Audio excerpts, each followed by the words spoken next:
Mga bossing, ito, puntahan lang ho natin ito. Nung inaaresto si dating Pangulong Duterte, meron palang mga ganitong nangyari, no? Ang napokusan ko lang is si Bato de la Rosa. Si Bato de la Rosa pala, may alam na may warrant of arrest silang dalawa ni dating Pangulong Duterte. No? Sabi niya nga, itinawag niya kay Medjaldia na, sir, Bingbong, meron na kaming warrant of arrest. No? Si dating Pangulong Duterte at ako at Ronald Bato de la Rosa. So ngayon, ang sinabi ni Bato, mga bossing, is, dyan kayo ha, dito lang muna ako asikasuhin. Kunyari, may inasikaso. Ano? So sabi ko, saglit lang, hinayaan ba niya na mag-isa ang dating Pangulong Duterte? Kasi ho, mga bossing, pagkatapos nung tawag daw na yon, hindi na pumahagilap si Bato de la Rosa. Kaya natanong ko, hindi kaya siya ang nagkanulo sa dating Pangulo? No? Alam niya na, pero hinayaan pa niya na umuwi. Di ba? Yun yung iniisip ko, mga bossing. Pero pwedeng mali yung aking iniisip. Pero ako, kung ako ang tatayo sa katauhan ni Bato de la Rosa at alam ko na mahal ko talaga, totoong hindi ko pababayaan ng dating Pangulo, sasamahan ko yun. Sabihin ko, hintayin nyo na ako dyan. Sabay na kami ng dating Pangulo na pupunta doon. Di ba? Pero hindi. Para silang nag-iwasan ho eh. No? Para silang nag-iwasan eh. Biglang nag-alibay na lang si Bato. Dito lang po ako, aasikasuhin ko itong mga kung ano man yung gagawin. Baka sakaling makahabol. Kung yung sinasabi ho na makahabol ni Bato de la Rosa, kapag katapos nung oras na yun, dumiretso siya doon sa airport kung may abutan o wala. Kasi parang petition yata yung inaasikaso niya para ipamukha doon sa ICC. Tingnan mo, napakaraming pirma o whatever kung ano man. Ayaw paalisin o ayaw palipadin si dating Pangulong Duterte. Wala naman eh. Kung makalat sa balita, 24 oras na nawala si Bato eh. So, nakikita ko doon, alibay lang niya yun para hindi siya makasama doon sa pag-aresto kay dating Pangulong Duterte. Ito naman, yung isa naman ho, mga bossing. Sabi naman dito, no?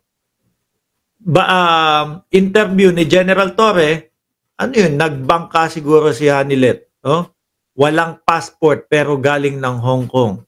Kasi nga daw sinasabi, gustong isama o gustong pwedeng pasamahin si Hanilet doon sa The Hague, no? Sa ICC. Pero ang sabi niya, wala siyang passport daw. Which is I don't believe. Kagagaling nga lang ho nila sa sa Hong Kong. Ano ginamit ni Hanilet?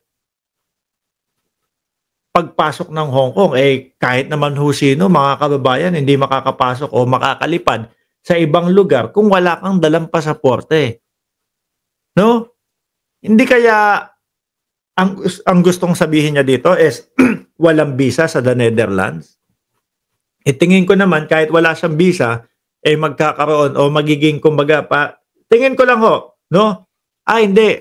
Pwede yan makalipad kasi yung mister niyan, yun yung dadalhin sa The Hague. Kaya bigyan natin ng palugit kung sakali. Pero yung passport, napaka-imposible. Hindi kaya talagang, hayaan mo siya dyan. Ayoko sumama dyan. Diba? Sabi ni hindi ako may sabi nito, sabi ni Ronnie Fulgencio, delikado sa ipe pag inahas niya si Digong. Uy, ba't ganyan yung mga inaano nyo? Mga sinasabi nyo, no? Walang passport si Ipe, yun gusto sabihin ni Hanilet. Diyos ko.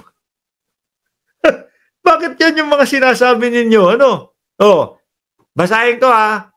Sabi niya, wala siyang passport daw, which is I don't believe. Wala siyang passport galing ng Hong Kong. The CIDG chief said Hanilet Abansenya refusal to accompany Duterte delayed the departure of the flight to Netherlands by about an hour. Mga bossing, kung ako ho kung ako nasa puro ako, no? Puro ako yung nasa kalagayan nila. Kung ako ho yung nasa kalagayan ng dating Pangulo, tapos may pagkakataon naman at pwede naman na sumama yung misis ko, tapos yung mga anak naman namin kahit papaano, kaya nila yung sarili at may mga bodyguard naman po. Kumbaga, magtatampo ako kapag hindi siya sumama. Di ba? Magtatampo ako kapag hindi siya sumama. Oh. Di ba? Kung talagang, naku, baka yung misis ko, kung ako yung ikukulong dyan, baka sabihin, kahit na nandyan, kahit mabantot yung kulungan dyan, sasama ako kung papayagan nyo ko sumama. Hindi eh.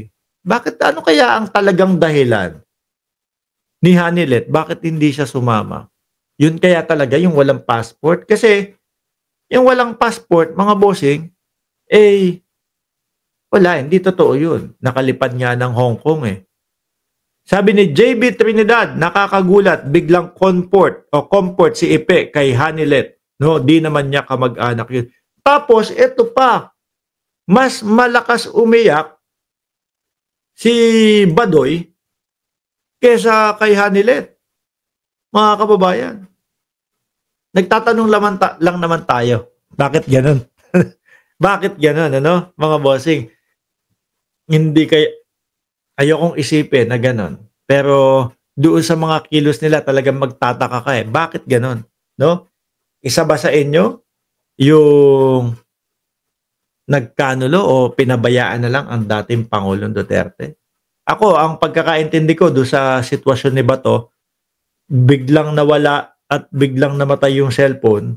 Kumbaga parang hinayaan niya na yung matanda. Naging showbiz na rin ang mga usapin. Sabi ni Noitra Gilga, tigil na nga natin to, mga bossing. Pero hindi talaga kapani-paniwala yung walang passport. Sabi ni Boogie Arellano, Boss Mark, tamang duda ka. Hindi mapapaisip ka kasi sa kanila eh. 'Di ba? Mapapaisip ka talaga sa kanila. Yung isa, hindi masyadong umiyak. Pero yung isa naman, sobra ang hagulgol. Tapos mapapaisip ka, yung inaresto na may pagkakataon yung misis na sumama, hindi sumama. Wag na natin pag-usapan, hayaan na natin yan. Biglang yaman na si Tatay Ipe kung sakasakali. Diyos ko, tinuktungan nyo pa. Sabi ni Carpio Benji, Boss Mark, baka naman kinuha ni Philip yung passport ni Hanilet pagdating ng Pilipinas. Kayo nagko-komento niya na basta ako, ang tanong ko lang bakit hindi sumama, no? At yung paliwanag na sinasabing walang passport, mahirap pong paniwalaan.